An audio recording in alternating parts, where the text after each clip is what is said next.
রমজান আসতেছে, মানুষকে যদি কষ্ট দেন, এই সকল কাজ করেন, তাহলে কিন্তু অনেক সমস্যার সম্মুখীন হবেন। মূল্য তালিকা কই আপনার? দিক ব্যাপারী আলুর দাম বৃদ্ধি করে দিল, আর আপনি তার আলুটা বিক্রি করে তাকে সহযোগিতা করলেন। কি করতেছেন আপনি? আপনি বোতলের তেল ঢেলে দিচ্ছেন। রমজানকে সামনে রেখে ইতিমধ্যেই বাজার নিয়ন্ত্রণে কাজ করছে সরকার। নিত্যপণ্যের বাজারে ইতিমধ্যে ফিরেছে স্বস্তিও।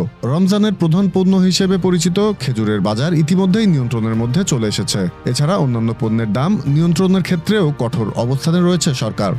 যেটার গায়ে দাম লেখা আছে 852 টাকা, আপনি কি ওইটা 880 টাকা বিক্রি করতে পারেন কিনা? তবে এত কিছুর মধ্যেও ভারতীয় সংবাদ মাধ্যমগুলো অভ্যাসবশত অনধিকার চর্চা শুরু করেছে। TV9 বাংলা এদেশের বাজার পরিস্থিতি নিয়ে নানান গালগল্প প্রচার করছে। তাদের প্রচারিত গুজবে বলছে, রমজান মাসের আগেই বাংলাদেশে ব্যাপক দুশ্চিন্তায় মুসলিমরা, বাজারে ব্যাপক সংকট, খাবারের দাম আকাশ ছোঁয়া। ফলে এখন থেকেই চিন্তায় পড়ে গিয়েছেন সাধারণ মানুষ। কিভাবে রমজানের কেনাকাটা করবেন তা বুঝে উঠতে পারছেন না। মিথ্যাচারে তারা আরও বলছে, ডক্টর ইউনূসের নেতৃত্বে অন্তর্বর্তী সরকার বাজার নিয়ন্ত্রণে ব্যর্থ।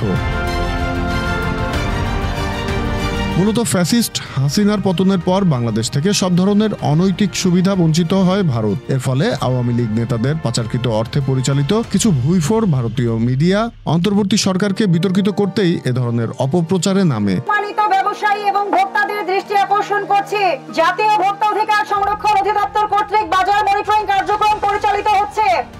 Z news, Dhaka.